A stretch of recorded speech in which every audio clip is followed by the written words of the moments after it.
he just kind of had to throw it away.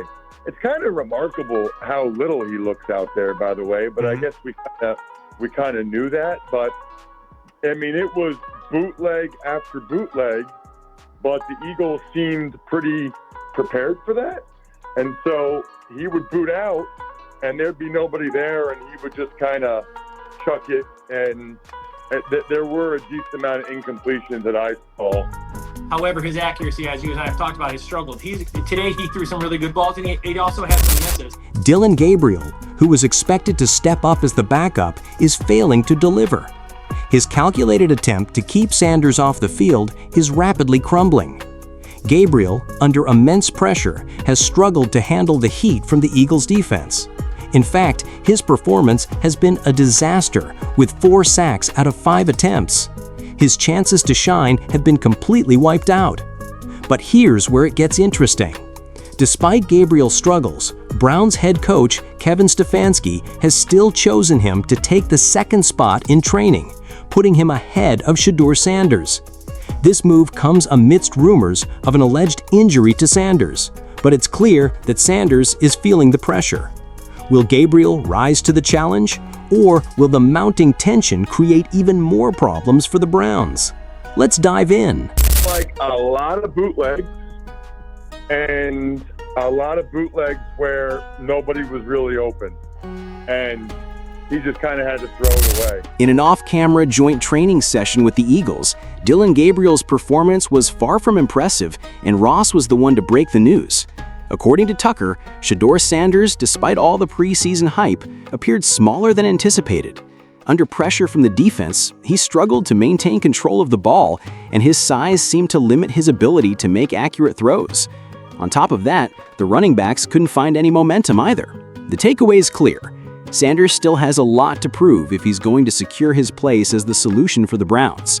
Dillon Gabriel's struggles are becoming increasingly evident, sparking doubts about whether he can handle the pressure against the Eagles or if he's simply on the field due to Stefanski's decision.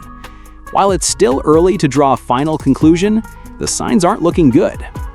His inability to perform when the pressure is on has many questioning whether Gabriel is the solution the Browns are searching for, leaving the team with more uncertainties than clarity. Before jumping to conclusions, though, let's take a closer look at the numbers he posted during the joint sessions. Gabriel had just 5 reps in the session, completing only 1 pass and getting sacked 4 times. That's a dismal 20% completion rate during training. If he can't handle it there, what can we really expect when the games count? Stefanski made the decision to pull Shedeur and make Gabriel the focal point. But right now, it's looking like Gabriel is on the path to failure. When that happens, Shedeur will most likely get another shot. Until then, Stefanski better brace for the fallout from the upcoming game, because with Shedeur sidelined, Dillon simply isn't the answer. There's many people that think Dillon Gabriel's a better quarterback than Shedeur Sanders. I don't care where they were drafted. And if the Browns are the one team that thinks that, then I'm going to suspect it's not true. They don't know what listen, they're They've doing. been on every quarterback evaluation for 30 years. Right. I never root against anybody. Yeah. But I'd be surprised if Dillon Gabriel's ever a legitimate starting quarterback. Despite his struggles, Gabriel remains optimistic and excited about getting his first NFL start. He's confident and declared that he's ready to step up and play, promising that it will be a great game. While his performance in training may raise doubts, Gabriel is determined to prove himself when the real action begins. While Gabriel insists he's ready, the reality is he's far from it. The answer is clear: no, he's not ready. Dillon Gabriel hasn't just had 1 or 2 bad training sessions. His performance has been inconsistent across the board, despite getting more opportunities than Shedeur Sanders. Gabriel was given every chance to step up, particularly when Shedeur was sidelined. So what did he do with that opportunity? In the past, when Shedeur wasn't on the field, Gabriel completed only 11 out of 22 reps. That's a 50% completion rate when all eyes were on him. No pressure from Shedeur, no excuses, just him facing the moment, and he couldn't deliver. Let's be real, how can anyone seriously argue that Dillon Gabriel is the one to lead this team? How can you trust someone with such inconsistency when Shedeur Sanders is right there, fully healthy, locked in, and delivering every single time? And if you thought Gabriel's performance was just a fluke, think again. This isn't a bad day. This is the pattern. Take day 8 of camp, for example, one of his worst performances. Out of 14 reps, he completed just 3 passes. But the real shocker, he missed 11 passes by wide margins. That's not rust or nerves, that's a recurring issue. From the first snap, the defense had Gabriel figured out. They read him like an open book, and he had no answers. The rhythm, the awareness, the precision, it was simply absent. And as his struggles continued, the difference between him and Shedeur Sanders became even more glaring. On the flip side, Stansky mentioned that Sanders' recovery might take a little longer than usual, emphasizing the need for caution due to the involvement of a crucial muscle group. However, the way he worded his comments and the brief pause in his delivery only fueled more suspicion. Each word seemed carefully chosen, as if he were avoiding saying something directly. That cautious tone has made it even harder to believe we're getting the full picture, leaving the feeling that there's more to the story that Stansky isn't ready or willing to reveal. At this point, how much longer can the coaching staff continue to overlook?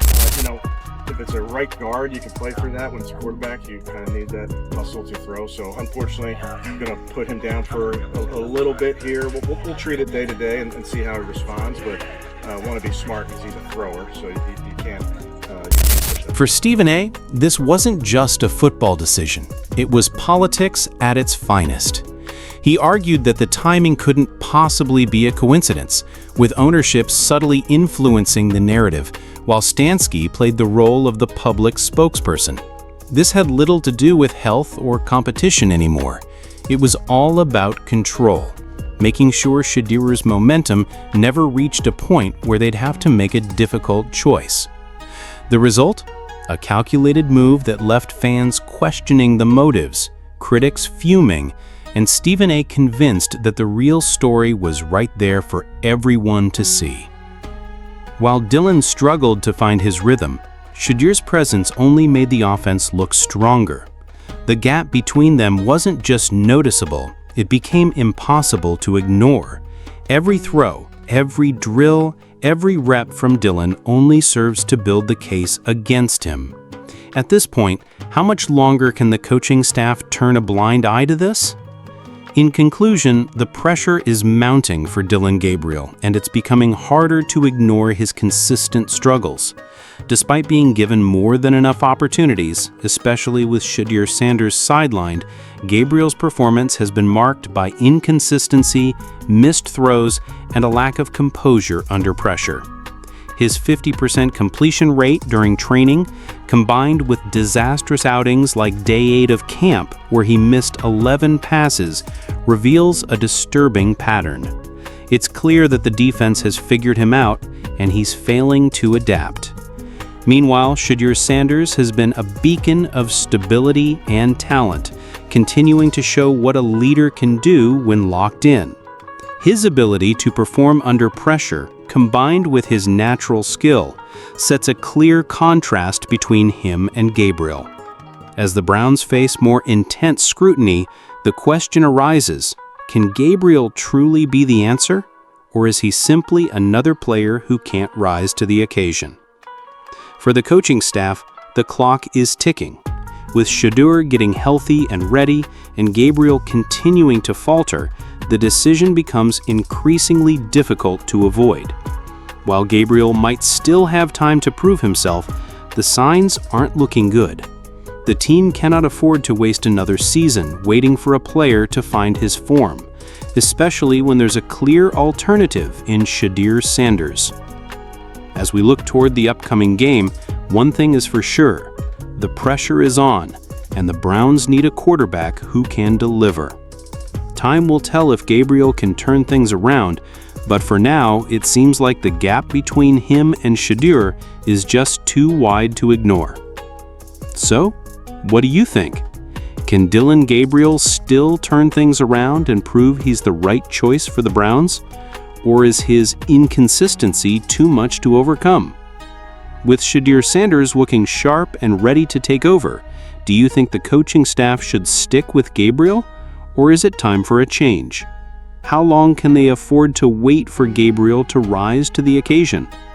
We'd love to hear your thoughts. Drop a comment below and let us know what you think is the best move for the team moving forward.